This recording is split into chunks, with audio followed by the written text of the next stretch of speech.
அனைவருக்கும் வணக்கம். இன்றைக்கி நம்ம பார்க்க இருக்கிறது மகாபாரதத்தில் ஆதி பருவம் பகுதி 11.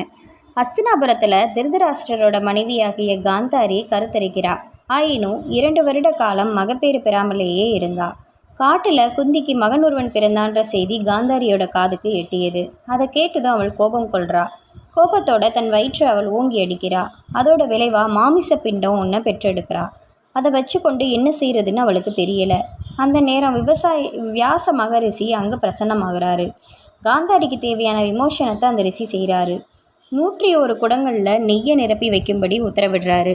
அந்த மாமிச பிண்டத்தை சிறு சிறு துண்டுகளாக செஞ்சு ஒவ்வொரு குடத்துலையும் ஒரு மாமிச துண்டை போட்டு வைக்கிறாரு. நாளடைவில் 100 ஆண்களும் ஒரு பெண்ணும் ஒன்றன் பின் ஒன்றாக பிறக்கிறாங்க.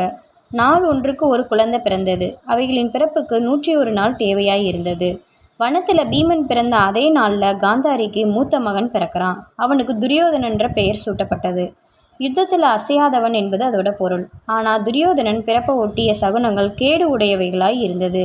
இது குறித்து விதுரரும் ஏனைய சான்றோரும் எச்சரிக்கை செய்கிறாங்க. குரு வம்சத்தோட அழிவுக்கு ஏனைய பல அரசர்களோட அழிவுக்கும் அவன் காரணமாக இருப்பான்னு எடுத்து கூறினாங்க. நாட்டு நலனை முன்னிட்டு துரியோதனன் தானாக மடிந்து போகும் முறையில் அவனை புறக்கணிப்பது சிறந்ததுன்னு சொல்கிறாங்க. ஆனால் புத்திர வாஞ்சி இருந்ததுனால திருதராஷ்டிரன் அதற்கு சம்மதிக்கலை. வனத்தில் வசித்து வந்த பாண்டுவோட புதல்வர்கள் 5 ஆரம்ப கல்வியை ரிஷிகள் பலர்கிட்ட இருந்து கற்று வந்தாங்க. பாண்டுவோட தவ வாழ்வு அமைதியாக நடைபெற்று வந்தது. ஆனால் நல்ல காலம் திடீரென்று கேடு காலமாக மாறியது. பாண்டு மன்னன் தன்னோட சாபத்தை மறந்து தன்னோட 2வது மனைவி மாத்திரியை அணுகிறான். சாபத்தின் விளைவாக பாண்டு மன்னன் மாண்டு போய் கீழே விழுகிறான். மாத்திரியும் தன் கணவனுக்கு பணிவிடை பண்ண வேண்டும்னு தீர்மானித்ததோட பாண்டுவோட உடலுடன் தானும் உடன்கட்டை ஏறி பரலோக பிராப்தி அடைகிறா. சில காலத்துக்கு பிறகு காட்டில் இருக்கிற ரிஷி புங்கவர்கள் ஒரு கூட்டமாக கூடி குந்தியையும் பாண்டுவின் 5 புதல்வர்களையும் அஸ்தினாபுரத்துக்கு அழைத்து செல்கிறாங்க. பாண்டு மன்னனுக்கும் மாத்திரிக்கு நிகழ்ந்த துர்பாக்கியத்தை பீஷ்மர்கிட்ட எடுத்து சொல்கிறாங்க. பிறகு புதல்வர்கள் 5 பாட்டனாரான பீஷ்மர்கிட்ட ஒப்படைச்சிட்டு அவங்க திரும்பி செல்கிறாங்க. ஒரு நாள் வியாசர் தனியாக சத்தியவதியின் முன் தோன்றி குரு வம்சத்தின் நற்காலத்துக்கு முடிவு வந்துடுச்சு என்றும் இனி கேடு காலம் தொடங்க போகுதுன்னு தெரிவிக்கிறாரு. விதவையாக இருந்த ராணியும் அந்த செய்தியை அமைதியாக ஏற்றுக்கொண்டு தவம் செய்யும் பொருட்டு காட்டுக்கு செல்ல தீர்மானிக்கிறார். தவத்தின் வாயிலாக இந்த உலக வாழ்விலிருந்து விடுதலை அடைவது அவள் கொண்டிருந்த குறிக்கோள்.